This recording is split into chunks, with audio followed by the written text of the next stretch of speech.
look, they did it again.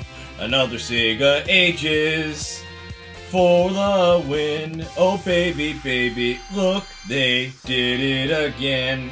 This time it's G-LOC. It's not quite my thing.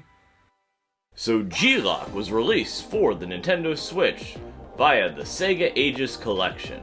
Now, I've always liked this collection, and I buy most of the games that come out for it, assuming I don't have them somewhere else on the Switch.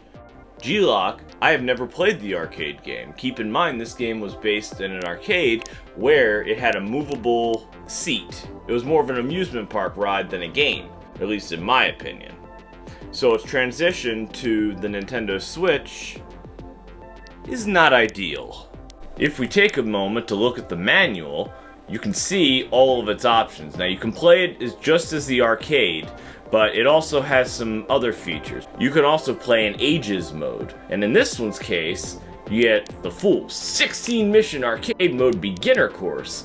Well, let's just be honest. The Ages mode is easier because it's not meant to munch quarters. So you can change all kinds of settings in there, which are always a cool idea. And the auto centering, and then the screen settings. So in Space Harrier, I like being able to expand the screen, but in this one and all the subsequent games, I've actually kept it where it's the normal aspect ratio. The controls are really useful to know because, well, hell, I mean, how else are you gonna play the game? Now, personally, in this one, I think Afterburner would have been a better choice than G-LOC. But this is still set up to be a thrill-seeking adventure when you're sitting inside of a cockpit, because that's what this game was designed to do. See? Cockpit view and pursuit view. Now, I haven't figured out why it switches from one to the other. I'm thinking that it actually is part of the storytelling, but that's just me. So here's the menu of the game. And like I said, you've got the arcade mode, you got Ages, and then of course you've got your rankings, and then you can set it up. Now here's where you control everything. And starting with your controls. So this is how I like to set it up. And then here's of course the display mode. And all the SEGA Ages games have this type of method. So you can display different effects, you've got different wallpapers. I turn all this stuff off. Now, I'm not going to use full because obviously it stretches the game. But here are all the options regardless. Yeah. Yeah. Yeah. Yeah. Yeah. Yeah. Yay! Now let's turn off all that crap. Okay. Scanline sucks. I actually kind of like the smoothing in these games. They actually do look pretty good. And now, we're going to play some arcade.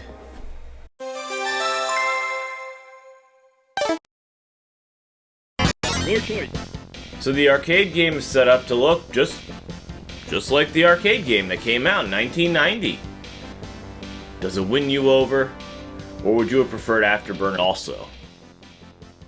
So a little brief tutorial because arcade games are not meant to be very complicated, so it's a simple play mechanic.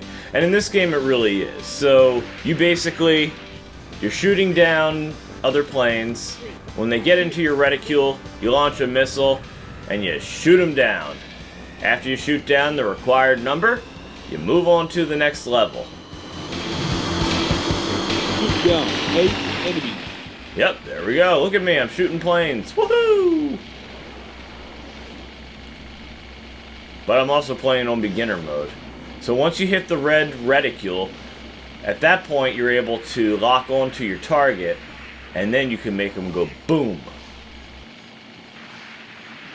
Wow. Kaboom!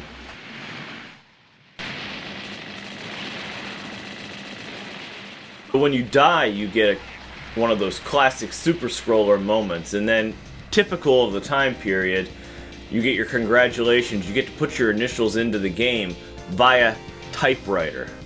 For those younger folks, a typewriter is a computer without any computing power.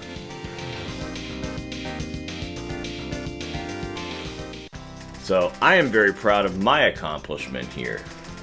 But let's take a look at the SEGA Ages element.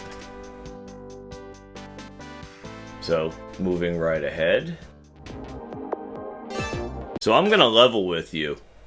The only thing I really notice in the Ages mode of this game is the less difficulty. It's not nearly as difficult as its arcade counterpart. And that makes sense because it's meant for a home console. Now, moving past that, it's more mission-based, where you do this, and then you go to the next level, quote-unquote, and then after that you move to the next level, and the next level, and the next level. So if that's up your alley, then go for it. Now, I do not particularly care for this type of game, but I did want to review it, so I figured, what the hell, it's $8. I'll probably play it some more. I do prefer Space Harrier, I prefer Fantasy Zone, and I prefer Shinobi over this game. I also like Virtua Racing, but I haven't played it as much. And quite frankly, Virtua Racing, my 32X version, is my favorite port of that game. Even though it is drastically different than the arcade, which is what the Sega Ages version is based on. I have Sonic on this one. I have not reviewed it. And I have Sonic on the Sega Genesis collection. The interesting thing about the Sonic on this one is the Sega Ages features. And I really do like that. I don't think I'll get Sonic 2. Maybe if Sonic and Knuckles, the collected version of Sonic 3 comes out, I'll probably get that. But that's only because it hasn't been released on anything in the last 15, 20 years. But as far as this game goes, it's alright. If you're really into airplane shooters in arcadey fashion, where you should be sitting in a cockpit that moves, but you're not because you're holding it in your hands or sitting in your recliner watching it on a TV, if that's your thing, by all means go for it. For me, though, personally, it's not really my thing. Just my 2 cents. But I do appreciate those of you who sat here and watched this video to the end, and if you don't mind, hit that like button if you liked the video, and hit that dislike button if you didn't like the video. But I would encourage you to subscribe regardless.